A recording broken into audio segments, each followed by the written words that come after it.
Jungle.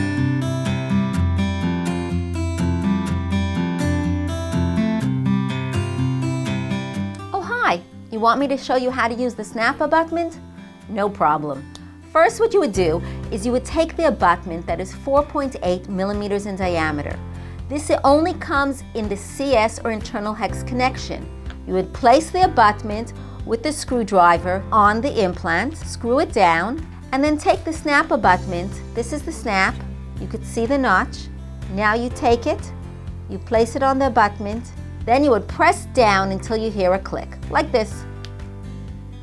Once you've heard the click, you can now take the impression. The snap abutment will stay in the impression, and when you send it to the lab, he will know exactly where the implant is placed and also the angle. It is that perfect and simple. Audio Jungle.